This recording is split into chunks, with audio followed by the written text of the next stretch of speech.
Hello, everyone, and welcome to another edition of Interviewing the Legends. I'm your host, Ray Shasho. The first album by Franck Carducci Oddity was full of promises for the start of an epic journey, but it is also the stage presence where he starts to carve his signature: costumes, makeup, psychedelic atmospheres, humor, and sensuality. Yes, you think of Genesis, of Alice Cooper, of David Bowie, Led Zeppelin and Pink-Floyd, too. But eventually you would no longer think of anybody else. Following the release of the highly anticipated Torn Apart, featuring special guest, our good friend here at the station, Steve Hackett, the Tore Apart hit the road in Europe and Franck reinforced the show as one of the most irresistible in the rock scene. 2017 saw the release of a live DVD BluRay of the tour, which after about 100 dates ended up with a standing ovation on stage at the Loreley Night of the Prog festival in front of 6,000 people. September 2017 was the start of On the Road to Nowhere, where the band won the Best Overseas Band Award from UK Magazine, from Classic Rock Society. After the release of his third opus, The Answer, in November 2019, Franck hit the road again in 2021, 2022 with his fantastic squad for the Answer Tour, with a highlight supporting Sting in front of 15,000 people. Immerse yourself into the spectacle and let yourself go as you embark on a journey into a colorful, flamboyant, and fun musical universe, which is open and accessible to all. Please welcome multi-instrumentalist, singer, songwriter, composer, Franck Carducci, to Interviewing the Legends. Hello, Franck. Hey, Ray. Hi, everybody. Now, Franck Carducci is an Italian name, correct? It is indeed. But you were brought up in France? I was born in France. My father's Italian, and I started my career, if I say so, if I can call it so, in the Netherlands, because I was living in Amsterdam at the time. So you're like me. You're all mixed up. I am. I am, definitely. Can you speak Italian as well? I can speak Italian, yes. Oh, very cool. You know, I'm jealous of you guys, the Europeans, because you guys speak 4 or 5 different languages, man. I wish I could do that. Well, not all of us. Like I was saying, I was in Spain a couple of months ago on tour, and it was pretty difficult over there because they don't speak English. I took French in elementary school, and believe it or not, the thing I remember the most is all my numbers. All do 3, 4, 5, 6, 7, 8, 9, 10. I can count useful. up to 100 or more. And very useful. Yeah, very useful. But my dad had retail stores in DC for years. I had my own store, and I was at the JW Marriott Hotel lobby. And our best customers at one time were the Nigerians and, the Africans, but many of them speak French. So I learned a lot, and they had a heavier accent than you did, the Africans.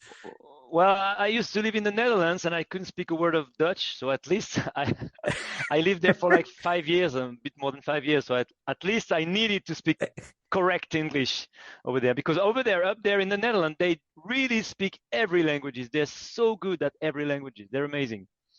That's a tough language to learn too. It really is. Oh yeah. Don't you have? Is it your daughters that are still in Amsterdam? Yes, they're in Amsterdam. Yes, they're still in Amsterdam. Yeah. Yes. How old are your daughters? One is 17, one is 14. Oh, wow. Yeah.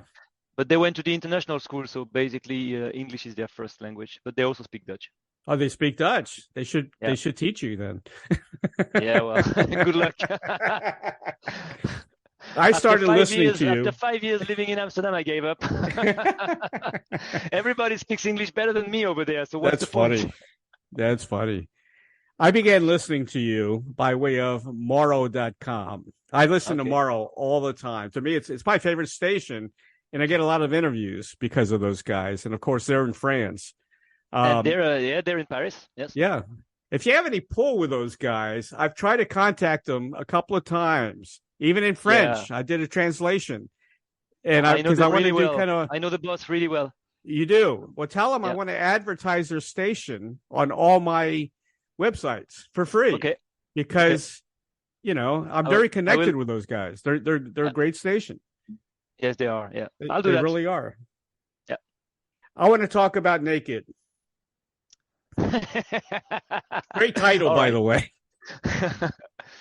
Yeah, that's the first title that came in mind, given the versions of the songs that. Well, you know, I'm used to play very long songs with a lot of arrangements, a lot of instruments, a lot of all kinds of things. And Mary, so Mary's singing in my band in the Fantastic Squad. She's been in the band for like 9 years now, and she's always saying, "I'm a big fan of your songs. These songs are really good. I want to hear them.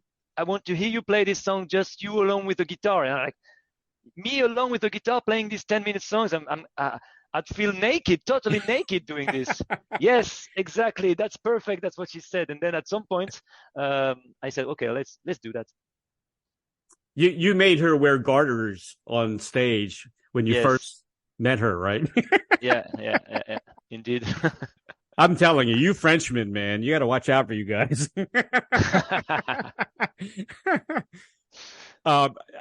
I love the album. Let me tell you, I know all your music, okay? But this is a very special EP, right? Here's what I said about it. And you said you recorded this during a full moon in January of 2023, okay?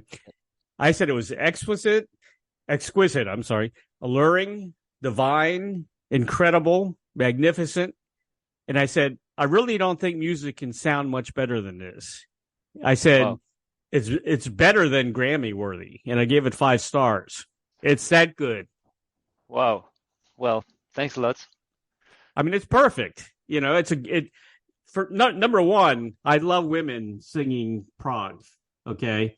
I love women anyway that are singing, you know, and Mary's got a beautiful voice. She doesn't know what prog is because, you know, when I met her, I was like, all these things about prog rock. But, you know, in France, it's not a very famous genre. Really? And, I would have thought so. Not at all. Yeah. No, not at all. And people don't know what prog means except old people who lived in the 70s. And for her, it was just, well, she listened to Oddity before she knew me. And when we met, I tried to explain to her the concept of progressive rock, and she said to me, it's just beautiful music. So, well, I'm fine with that as well.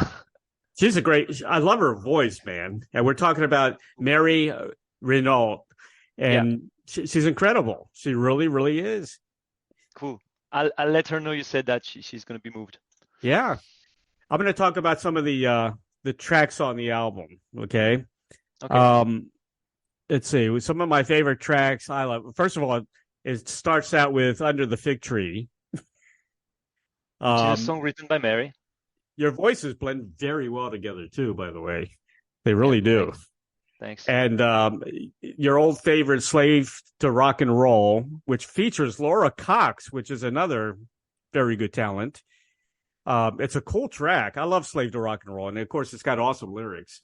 You know. Yeah. Have you seen the music video for this? I did. It's very cool. It's awesome. It's parodic, of course. The story is in the Answer album. There's this long track called Superstar. Right. And it's inspired by Greek mythology, by the myth of Arion, who was, according to me at least, the very first superstar. So anyway, I took the story, the Greek story of Arion, and I made it a modern day story, of course. So it happens in Hollywood and all kinds of things.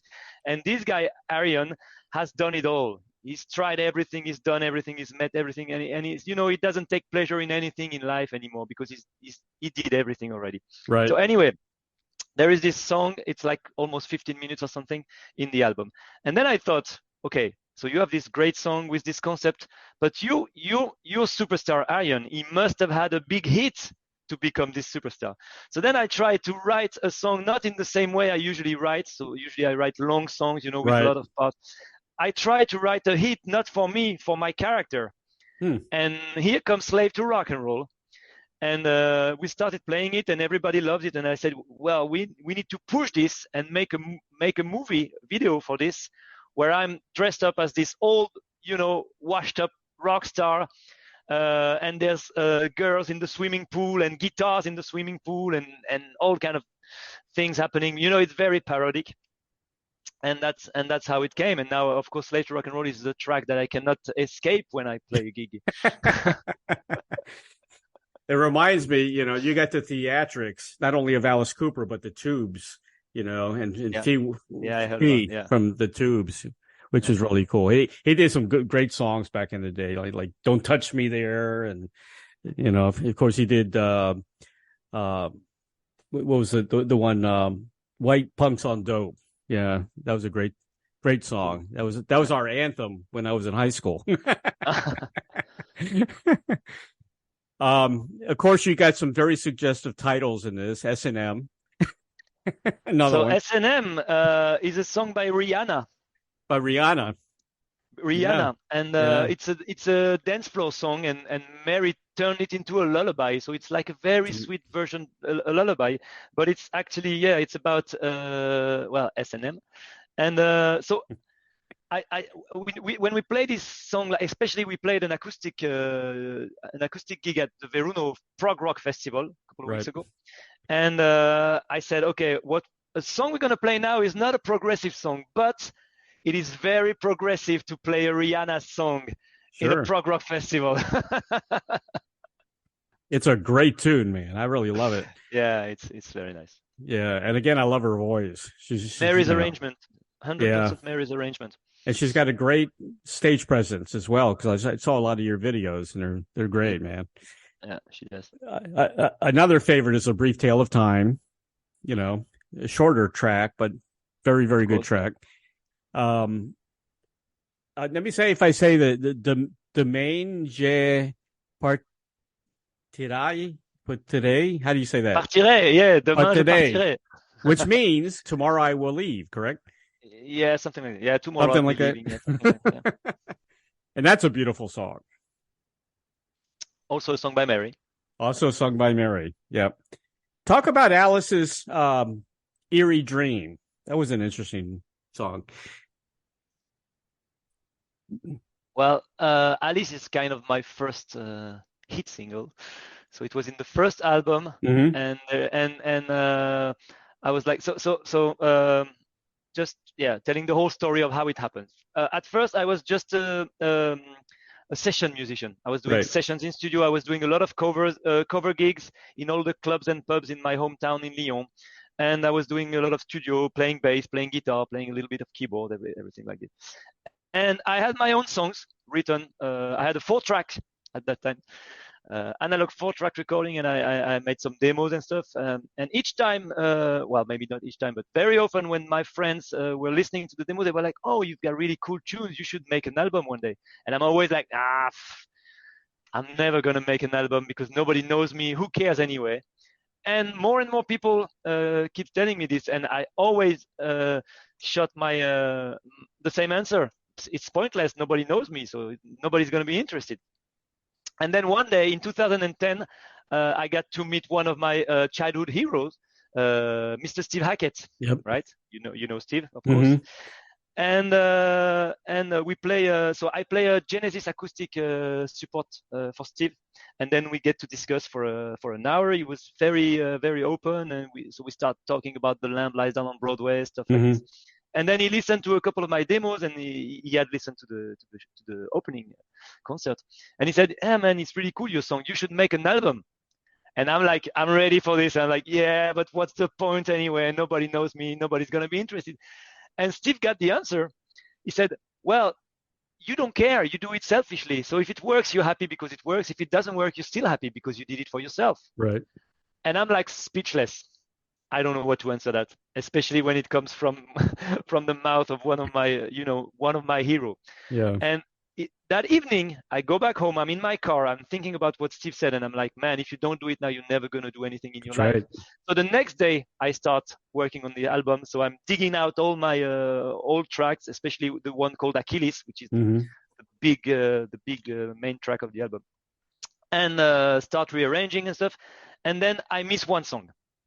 And I'm like, okay, because I only have long songs, like 10 minutes and stuff. And I want to have one short song, one song that will be more radio, like more accessible, So I get this idea of Alice in Wonderland that has been kidnapped by the Red Queen, the wicked Red Queen, and turned into a prostitute.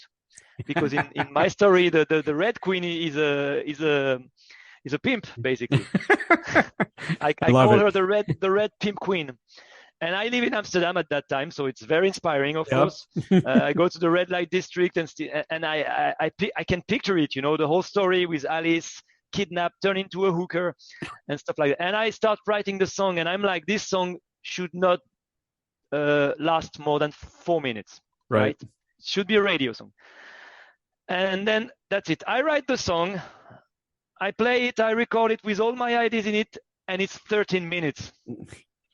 But it's a cool song. So what am I going to do? So I'm like, okay, I can't do this, but I'm still going to put this song on the album because it's a cool track. So here it is, 13 minutes, whatever. And then we mixed the album with my friend sound engineer. And when we mixed the Alice track, he said, this was supposed to be, was intended to be a 4-minute track. And the guy said, I can do that for you. I said, what do you mean? Yeah, we can cut here and cut there, and then I can make a radio edit version of the song. We put it as a bonus track on the album.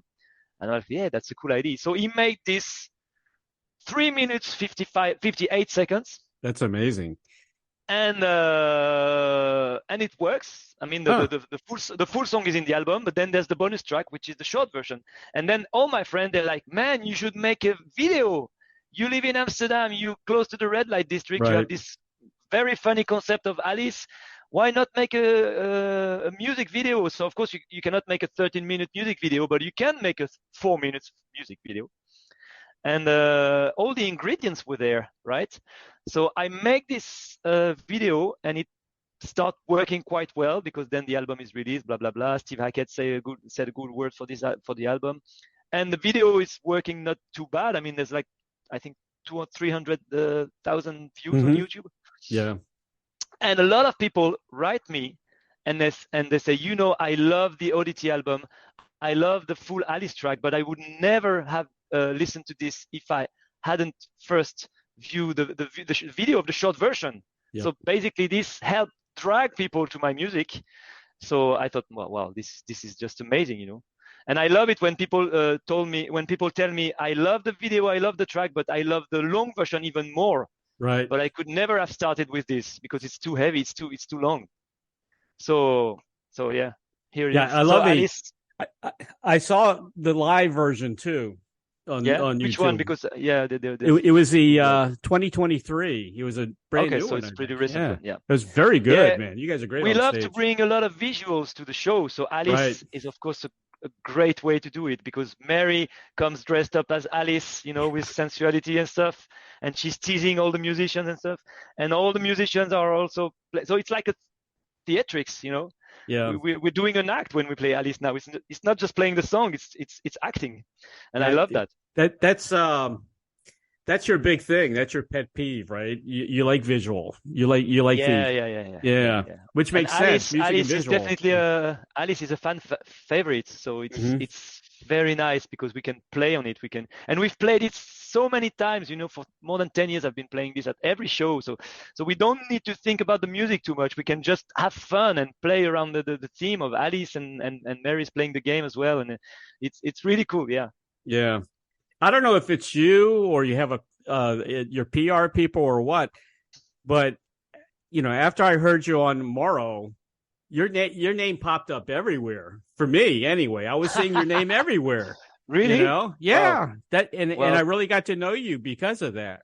So somebody's doing a good job. It could be just you. I don't know. It's probably just me. I need to wear all the cap. I'm a 100% independent artist, so I need to wear all the cap. You're doing a great job. The PR and this and that. You're doing a really good job. Yeah. Thank you very much. Yeah. I think my favorite song on the album is Artificial Paradises. I heard a little bit of Beatles in that track for some reason. And but I think that was a long track as well. That was 10 minutes. It's the only track that we left pretty much as long as the original. So the original is on the Torn Apart album from 2015, and it's very simple. It's Mary's favorite song. Really? Yes. Yeah. I agree. there's nothing I can do about it. We used to play it on the Tornapart tour. We used to play it, of course. It's a very nice song. And then I stopped it and, went with the Slave to Rock and Roll and The Answer and stuff.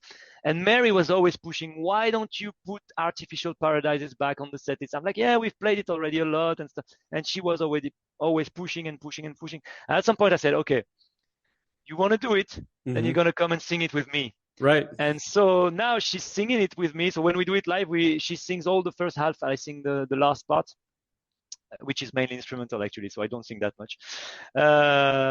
And she really wanted to put it on the Naked album. And I'm like, it's not in the concept because we're doing very short version, intimate short versions. She said, yeah, but it's my favorite song. I want to do it. So I said, okay, I'm going to play it on piano as good as I can, or as bad as I can, shall I say, because I'm not a piano player. So I use the piano a lot to write songs. Right. The piano for me is an instrument to write because I can play it enough, but I cannot play it, like I wouldn't do that live. Although she pushed me when we did the Naked tour, she pushed me to do it, but it's not my thing. But she said, okay, I'm going to play it as good as I remember or as bad as I remember, and you're going to sing it. And she sings it beautifully. Yeah. So then I said, okay, let's do it. I'm going to agree with her. That's my favorite song too. I really, really like it. And you do a cover. You do Dancing in the Dark by Springsteen, right? Yes. Yeah. Yes. I'm a big fan of Springsteen. Are you? Yes, I am. Especially his songwriting, I think is amazing. And well, this track is not my particular favorite of him, but we play a lot of gigs. We also play some cover gigs, Mary and I, just as a duet, and we play some covers. And this is also a fan favorite. It always works. And Mary was like, yes, let's do it like S&M.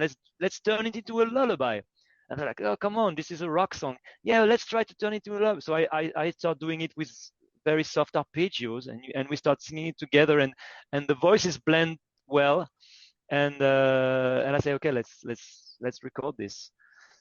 I would love if Bruce could listen to this version. I would love to hear his opinion about it. I would be very curious. Send it to him.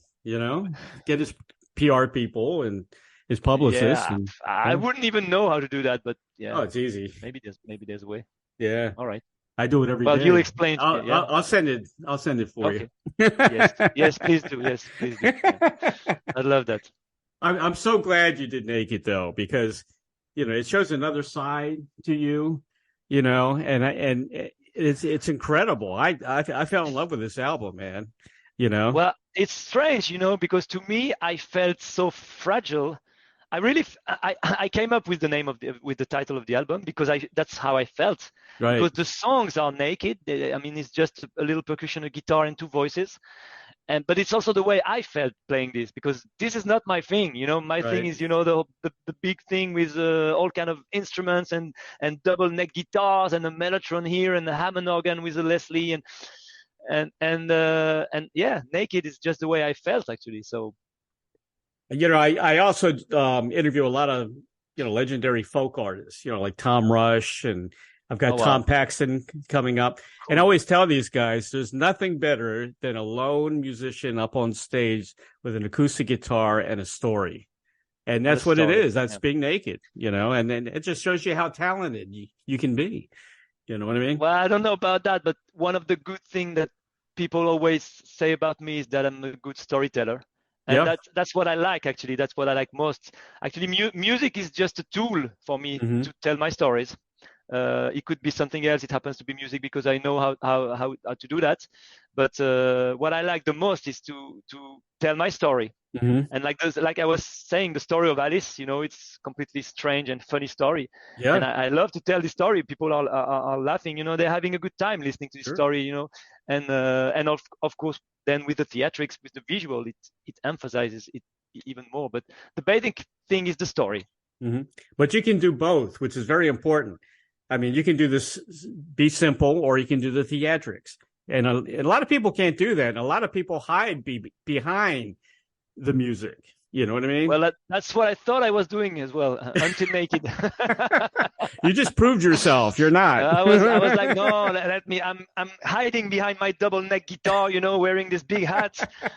Feels good like this. And then Mary was like, but the songs are so good. Let's do it an intimate version, just you and your guitar. And I was like, all shy, but she pushed me to do this. Good. And then I said, okay, let's do it together. And then makes me feel safer. Well, I'm glad she's got some say so in the group like she does, because she does for sure. Yeah. Well, the answer as well. I'd listened to the whole album, of course, and one of the tracks, "Love Is the Answer." That's a great prog track. The Mellotron. You have, what is it, Olivier Castan? Yeah. Castan? Yeah. He was on that. Yeah. That's a cool song. It really is. Yeah, it's a nice one. Yes, it's very 70s. Very. It's kind of a hippie song, right? With some little twist here and there in the middle, but a lot of guitar arpeggios, kind of Genesis feel, with the guitar arpeggios and the mellotron in the background. Right. And it's kind of a psychedelic song as well. Also, the lyrics are kind of psychedelic, not straightforward lyrics, but just it's like a dreamy song to me. Mm-hmm. Yeah. Beautiful song. The Game of Life. And we played we played acoustically this one, "Love Is the Answer" with Mary. So maybe if one day we do a naked part 2, maybe this one will be on it. Please, I'm begging you, please. I really enjoy that. It's one of those albums I want to listen to over and over again, and it's relaxing. You can listen to it everywhere. I love it. It's The Game of Life is another cool tune.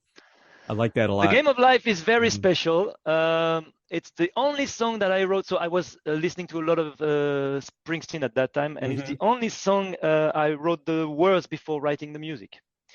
It's something I wrote for my daughters, and the starting point was, I was like, one day I'm gonna be dead, one day I'm gonna die, and my daughters, they may have some questions for me. Right. They may have asked me for advice. They may. So I'm going to try and write something about life and put all the answers that I could, all the advice that I could give them. And I wrote this, and then I said, okay, now I need to put that in music. Of course, it needs to be very intimate. It doesn't need to be the big orchestration, because the lyrics go first. You got some trumpet in there too. Right? Yes. Yeah. And that was inspired by a song in the Born to Run album. What's the name of the song? I think it's not the last track, the one just before, from Springsteen. And it plays it just with a piano and a trumpet. And I found, wow, I was like, wow, this is amazing. I want to do something similar. Mm-hmm. Yeah, I love this track. I really do. Cool. Asylum has one of our friends too, Derek Sherinian. Yes, that's cool. I like Derek. Yes. Derek's a cool guy as well. So yeah, Derek's a really cool guy, and he offered to play on it, so I couldn't refuse. And Asylum is kind of also a hard rock, prog rock song, with and the story is inspired by One Flew Over the Cuckoo's Nest. Oh, really? Because I love this story. I love this story. I love Jack Nicholson, and I said, okay, I'm going to write something that's a little bit inspired by this. And it also had some inspiration from 1984, the book. Mm-hmm. So I put all kind of things in there, and yeah, it's a track I really love. Asylum, very funny track. How do you, when you get inspired, what do you do? Do you start writing right away when you get an idea, or just jot down notes? I'm not able to do that. That's why when people say I'm a songwriter, I don't really feel like a songwriter, because I think a songwriter is able to write whenever he wants to. Right. And maybe I'm wrong, but that's just my assumption. And I'm not able to do that. Sometimes I don't write for years, and then sometimes it comes to me like this, and I write. And in one night, I can. The song "On the Road to Nowhere," for instance, is the song that we always finish. We play it completely acoustic. All the musicians come in the front of the stage. I just take the guitar, and everybody sings a cappella. And it's a song that I wrote in an hour, but it just came to me. So I don't feel like I wrote it. It just came to me. Whereas a songwriter, I think, should be able to write on demand. Mm-hmm. And I'm totally not able to do that. If you ask me to write a song, if you're lucky, I'm going to write something nice, but most likely I'm not going to write anything. I'm not going to be able to write anything. And then one night, I'm thinking of something. I have a story in my head, and I take a piece of paper and I start writing, and then I don't stop until it's finished, because it haunts me if it's not finished. But there's a lot of artists that get dreams, and they wake up and they start writing what they remember from the dream. That's been happening a lot lately. The song about Alice, the idea, I was on my bike, I was biking, and then I got this idea of Alice being kidnapped by the Red Queen and stuff. So it just came to me like. The thing about Prog, it takes an intelligent person to love Prog music. You know what I mean? I was just saying this to Shane Atkinson the other day. Taylor Swift fans are not going to understand Prog. You know what I mean? It takes an intelligent person, because it's intricate music, it's intelligent music played by prodigious players, and that's the problem. You need more smarter people in this world, and unfortunately, I don't think we have that many. Yeah, but it's very sophisticated. But prog rock is a very large genre. There's all kind of things that you can put in prog rock, and strangely, what I like most is the simple things in prog. Right. So I love Pink Floyd. Yeah, because the music of Pink Floyd is very simple. It is. Dark Side of the Moon. It can be understood by the basic is very simple. The drum is very simple. The bass lines are very simple. I love Roger Waters' bass lines, but they're very simple, and they serve the music. And if they would do something completely crazy on it, it wouldn't work, because it's something different. Then you're gonna play some Zappa music, which is very complex. but it's still prog rock, or at least you can put it in the prog rock genre, but it's totally different.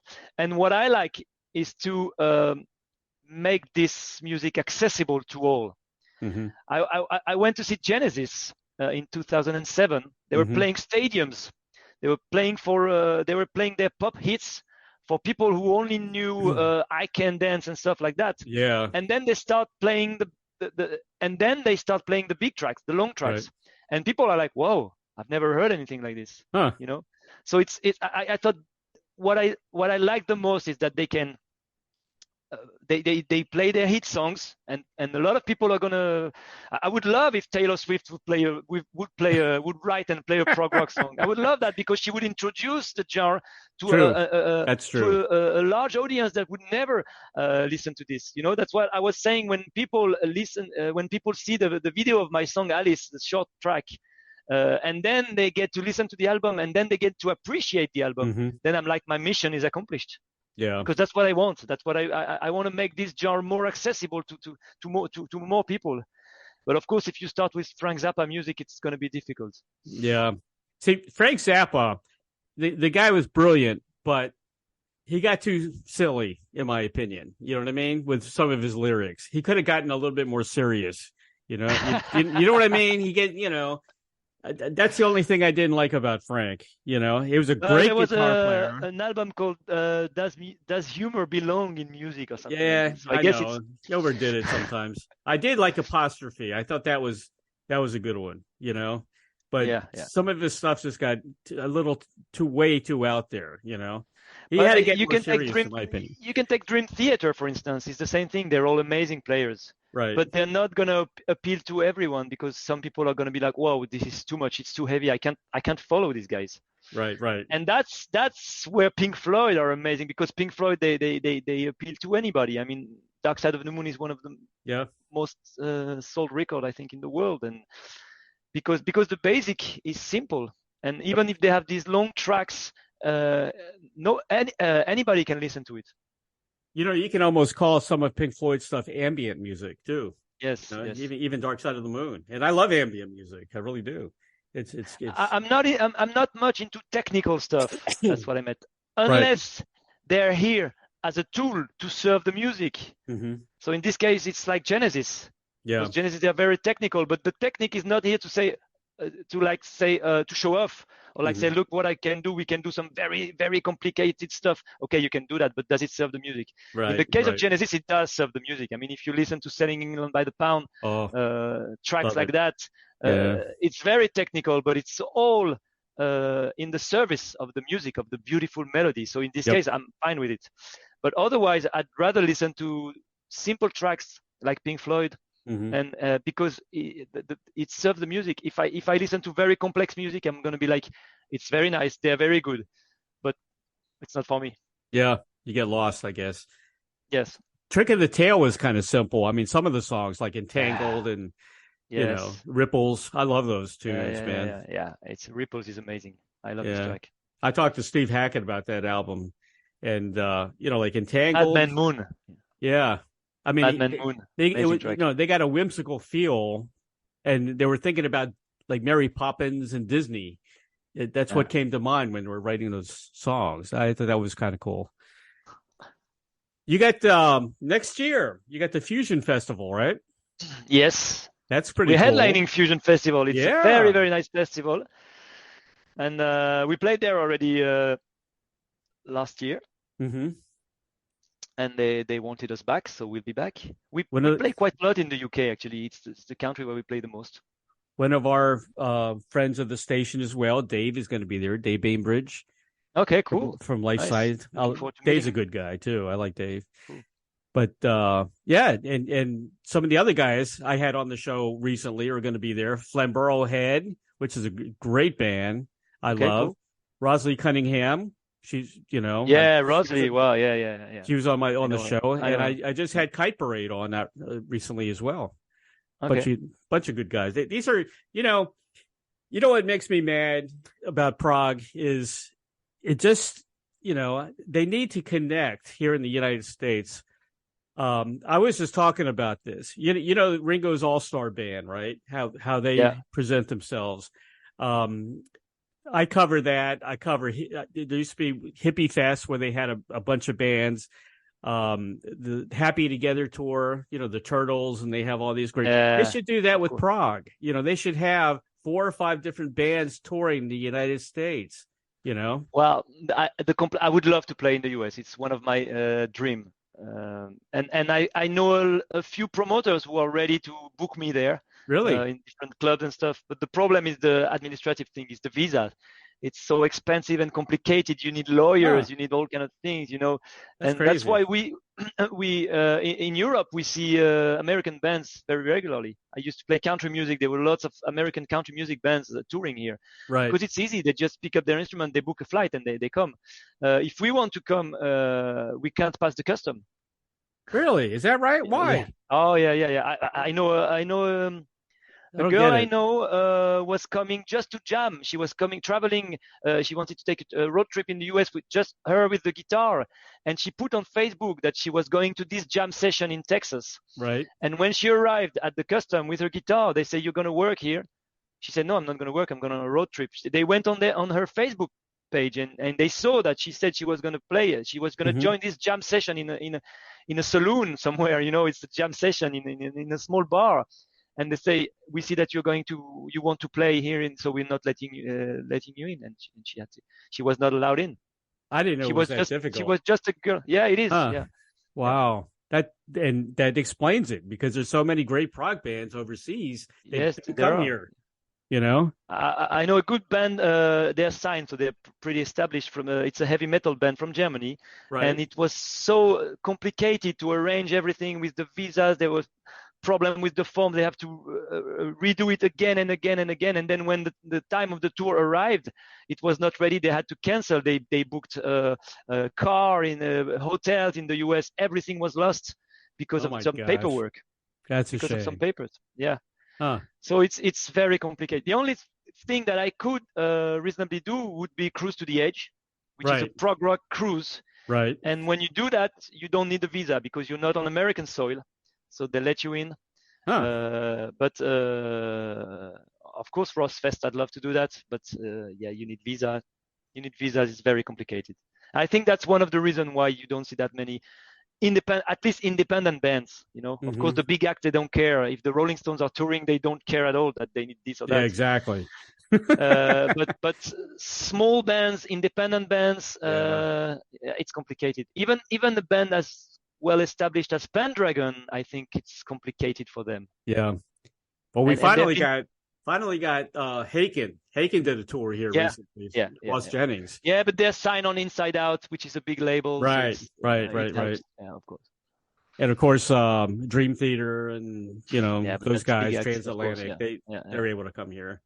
Yeah. But small bands, small indie bands, you probably don't see a lot. No, none of them. Like Flamborough Head. I mean, bands I really, really like. There's a band in Germany that I've had on the show many times. RPWL. Do you know those guys? Yeah. Yogi Lang. Yeah.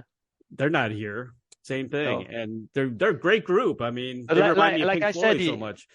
The other way around, it's much easier. I was in Italy a couple of weeks ago, and there was this band from America, District 97. I think you know. I don't know if you know them. Yes, really cool. I just had them on the show. Yes, well, just had them on the show. They just booked their flight basically. And that's it. So it's doable. It costs some money, but you can organize that. Yeah. But if you have to pay for expensive visa and lawyers and stuff, it's just too much for independent bands. I mean, it's too much. The cool thing about Prog, guys, so you guys are like one big family. You know, you do help each other out. Guys are in 3 and 4 different bands nowadays. Yeah.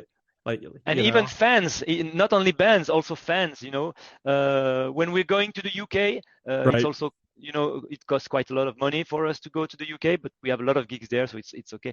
And a lot of fans, they're like, I have a big house. If you guys want to stay for a night, it saves you a hotel nights, and they cook breakfast for us and stuff like that, because hotels are very expensive for a band when you're touring and stuff like that.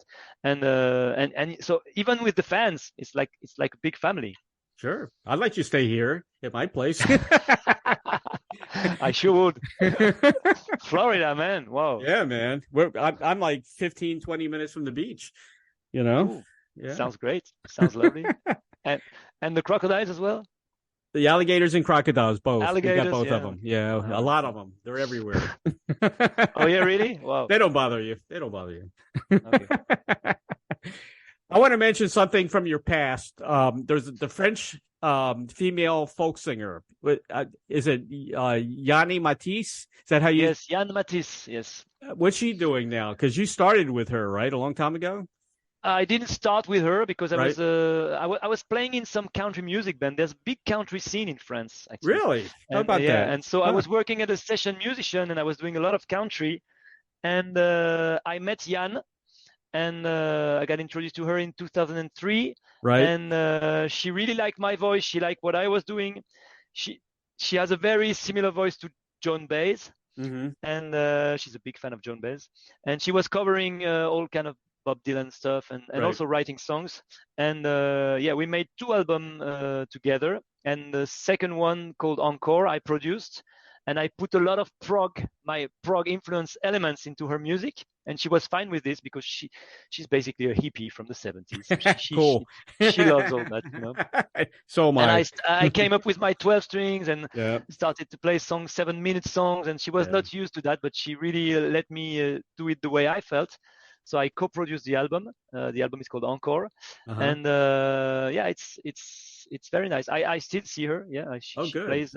She has some health issues, so she doesn't play a lot, but she still plays every now and then.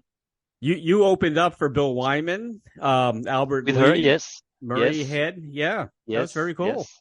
Yeah, it was this big. So we have these big country festivals, and they're so big that they need to have headliners which are not especially country.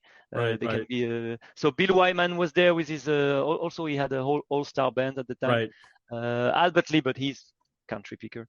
Murray Head, and but the best was that I got to meet Larry Hagman from the Dallas. Oh, really? I Dream of Jeannie. Yeah. Yes. He was there as the godfather, the sponsor of the festival. Really? Is that right? Yeah, and it was very nice to see him. J.R. Ewing. Yes, J.R. Ewing, exactly. Very, very cool. All right, here's your final question. And here's a question I ask everybody, Frank. I get some really interesting answers. Okay. There's a movie called Field of Dreams. I don't know if you saw it or not, the baseball movie. But in the movie, they bring up a question. If you had a field of dream, if you had a wish, okay, and I turned it into a music question. So, if you could perform, collaborate with anyone from the past or present, who would that be? Oh, that's a tough one. Could be a whole band. I'm lucky because some of my dreams already came true, like playing for Sting. That's cool. We did play for Sting last year. One of my first dreams was to get to play in London, and I did that, and now I'm playing there every year. Awesome. So I guess it would be Paul McCartney. That's the number one answer. That is the number one answer. Of course. But I got a good reason. I'm a bass player, and I play only melodic bass. You never see me play some technical things on the bass because it's not my thing. I'm a singer, so I sing and play bass at the same time. So the first model I had was Paul McCartney. Playing this beautiful melodic bass line while singing, and he's amazing at it. He still is. And of course, it's a hardly achievable dream, I guess, but you never know. I mean, I just opened for Sting, and who would have thought? So you never know. I think you should do a video with him. With who? With Paul McCartney. With Paul McCartney. Yeah, that's sure. Why not? I'm sure he's a very funny guy. Yeah. So yeah, I like fun. It could happen. It could happen. So what's next for Franck Carducci? A lot of gigs, a lot of festivals. Actually, the thing about the gig with Sting, it was great. It was amazing, and Sting came to see us in the end. He said, "Wow, you guys are really good. How am I gonna follow after that?" So that's very nice of you to say. But he was really, he took some pictures and he made some videos with us. I stayed in touch with him via his son, Joe Sumner. Who invited me to a couple of Sting's gigs, so I got to see him again backstage in France last year. And but also this helped put us on the map, because when you're a prog band in France, you do some prog gigs, which are very scattered here and there. When you play before Sting, when you open for Sting, you can play anything. Exactly. Because the audience for Sting, and they really loved us. I mean, I don't know if you've seen the video, but at the end of the video, we see that we got a big standing ovation from all these people who were not here for us at all. Right. So after that, it put us on the map, and we started playing some, I don't know, you would say that in English, some festival, but not prog festival, like generalists. In French, we said generalist festivals, which means festivals that are put up by people, but not in a specific genre. So of course it has to be rock music. If it's hip hop, it wouldn't fit. But so we play this festival. Usually they organized by the city hall or by the city or and it's free festivals because they do that in the summertime in touristic places. We played one near Saint-Tropez. I wish Brigitte Bardot would have been there. Yeah. Oh my God. But anyway, it was a free festival for the city full of tourists. It was in August, in July, and it was free. And we played there for thousands of people who discovered us. And then they all came. A lot of them came to buy merch in the end. And so I said it's very interesting because it's a new scene for us. We used to play only the prog rock or some hard rock festival, and now we can play this festival for everybody. Yeah. And since we have a lot of visual, I was saying, the theatrics, Mary's dancing with lighted wings, and we've got the laser globes and the hats and the costumes. Very cool. People, if they're not even in the music, they like it because they enjoy the show. Because for me, it's like a big show. It's not only just about the music. Because like I always say, if it's only about the music, people are better off staying home, and listening to the CD with their on their very comfortable couch with their sounds. If they're gonna come out to see a show and pay a ticket for it, you need to give them more than just the music. That's why I developed all this visual universe, and now we play for people in this free festival that are not really especially into this kind of music, right? But they like the show, it appealed to them. They remember tomorrow they're going to put on Instagram that they seen this band with the guy with the big hat and the girl with the lighted wings. They remember that they're going to put stories on Instagram and stuff.